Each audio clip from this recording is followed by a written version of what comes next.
After for how many years, magpapaayos na din ng buhok. Sobrang saya ng puso ko. Kaya nandito na ako sa salon. 3 times na ako pumunta dito para makapag-schedule at kung ano ba ang gagawin sa hair ko. Dahil Mother's Day niyan at talaga naman nasakto sa celebrate ng mother, deserve natin na magpaayos ng buhok.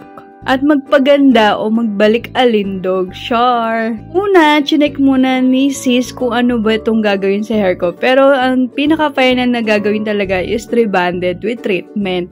Noong nakaraan kasi punta ko, sinabi niya na Ficello wax or pwedeng Brazilian. Pero sabi ko is breastfeeding ako, hindi pwede na malanghap ng aking baby yung galing sa buhok ko. Kaya naman talagang final na tong gagawin ni sis sa akin, yung rebonded with treatment. Sinimulan na nga niya to, unang apply niya sa buhok ko, banlaw, and then ito na yung plancha.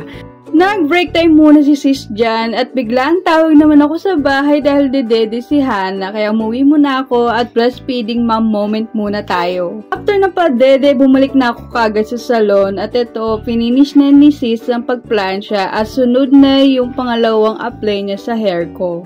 Sabi ko nga dyan, ala, nagmukhang tao na ako, Char. Baka sabihin ako, mukhang kailangan din magpariba nung nagpapaayos sa iba dyan. Inshallah, iba ng look ng mami. Kaya to second apply na sa hair ko. Hindi ko alam kung ano yung nilagay ni sis, pero second apply niya na to sa hair ko. At habang binababad nga, pumili na kami ng kulay na babagay sa hair ko.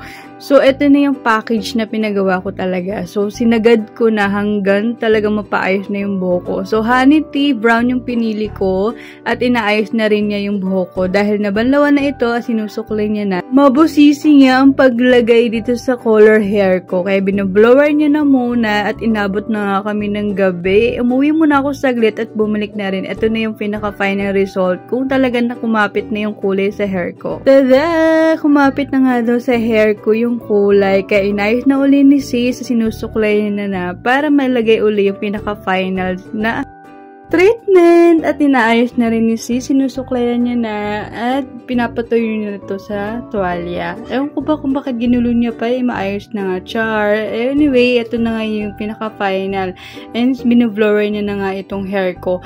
First time in my life na magpariban, kaya natatakot din ako, nag-research ako kung ano ba yung mas maganda talaga sa hair ng mga breastfeeding mom. Pero ito, sobrang ganda ng result at ginugupit na ni sis yung aking mga dulo sa buhok ko para naman magpantay-pantay. Tada!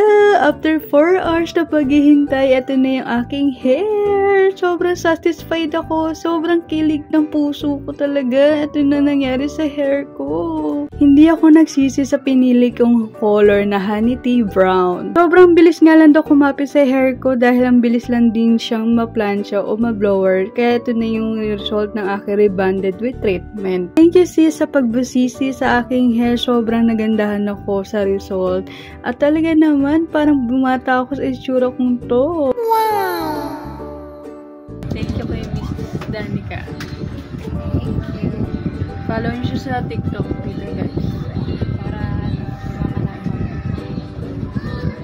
Laro-laro muna tayo ng ganda-gandahan bago umuwi. Thank you so much again, Miss Danica. Follow niyo siya sa TikTok. Ganda-ganda mo, te.